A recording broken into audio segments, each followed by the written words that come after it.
Dear children, today we will discuss series connection of resistors. What happens when resistors are connected in series? Right. See here.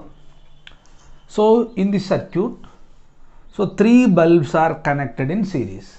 This is the first bulb, second and third bulb. So the first bulb, second terminal connect with the second bulb first terminal. Second bulb second terminal connect with the third bulb first terminal, and these remaining terminals, see here, it is connect with battery positive terminal and this is connect with battery negative terminal.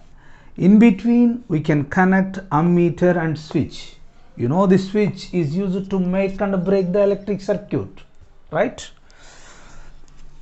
Before that, by on the switch, measure the potential difference between the two terminals of the battery by using voltmeter.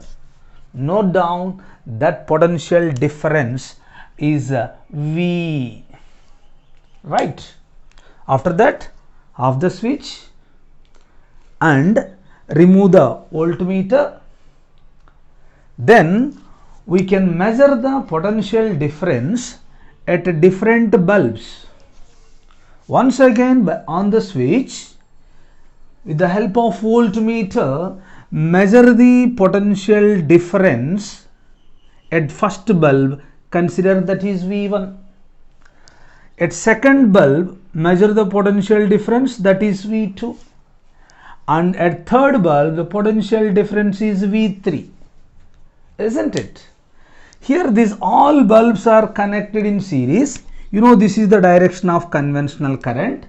While all are connected in series, same current is passed in entire circuit. It means same current passed through first, second and third bulb, right? So the first bulb resistor, first bulb resistance is R1, second bulb resistance is R2 and third bulb resistance is R3. When these all are connected in series, so same current through R1, R2, R3, right? Now the potential difference between the two ends is V. Now the potential difference at the resistor R1 is V1, R2 is V2 and R3 is V3, right? The potential difference between these 2 points is V. These 2 points are nothing but those two, right? That is V. Now, so V equal to V1 plus V2 plus V3. It means the sum of potential difference of all the resistors equal to potential difference across the combination of resistors. Remember, the sum of potential difference of all the resistors is equal to the potential difference across the combination of all the resistors, that is V. You know, V equal to V1 plus V2 plus V3. Now we want to find the equivalent resistance of all the resistors. The first resistor resistance R1, R2, R3. Now the equivalent resistance of all the resistors is Req, right? Now as per Ohm's law, you know, according to Ohm's law, right, V equal to IR, isn't it? V equal to IR. Now same Ohm's law is applied at first resistor R1, right? Then V1 equal to IR1. V1 equal to IR1. Next, Ohm's law is applied at second resistor.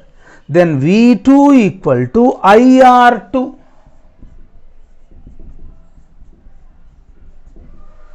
Same, it is applied at the third resistor. V3 equal to IR3.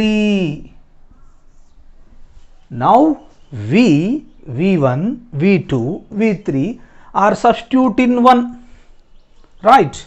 Then V means what? IR equal to IR1 plus IR2 plus IR3. Here IR, it is written as I into R, that equal to, now take common I. So I into R1 plus R2 plus R3. Then I get cancelled. So when resistors are connected in series, same current passed through each and every resistor. So current is constant, but voltage is different. Then now R equivalent resistance equal to R1 plus R2 plus R3. If three resistors are connected in series, the equivalent resistance R equal to R1 plus R2 plus R3. Suppose if two resistors are connected in series, what is the equivalent resistance? R equal to R1 plus R2. If four resistors are connected in series, what is the equivalent resistance? R1 plus R2 plus R3 plus R4, right? Suppose number of resistors are connected in series, each and every resistor resistance is same, then those resistors are connected in series, so Rs equal to N into R. So important it is. If number of resistors are connected in series, each and every resistor resistance is same, then those all resistors are connected in series, Rs equal to N into R, right? Suppose R1 is 1 ohm, R2 is 100 ohms. Now these two are connected in series. What is the equivalent resistance? Req equal to R1 plus R2. So that is 1 plus 100, isn't it? So 1 plus 100, 101 ohms. Now we get the equivalent resistance is 101 ohms, right? Remember, the equivalent resistance is always greater than the resistor which has highest resistance. See here, out of R1 and R2, R2 is 100 ohms. R2 is the greater resistance, isn't it? We get the answer is 101 ohms. What is that? Equivalent resistance. This equivalent resistance is always more than, out of these two resistors, this is the, it is having greater resistance. No. Now the equivalent resistance is always greater than the resistor which has highest resistance. Now, so this resistance is 100 ohms. We get the answer is 101 ohm. So equivalent resistance is always greater than the resistor which has highest resistance. Out of R1 and R2, R2 is more. Therefore, Req is greater than R2. Right? So when the bulbs are connected in series, if one of the bulb is diffused, remaining other bulbs are not glowing. Suppose the bulb which is diffused, suppose if it is diffused, that can break out and rejoin the wiring. So then remaining other bulbs are glowing.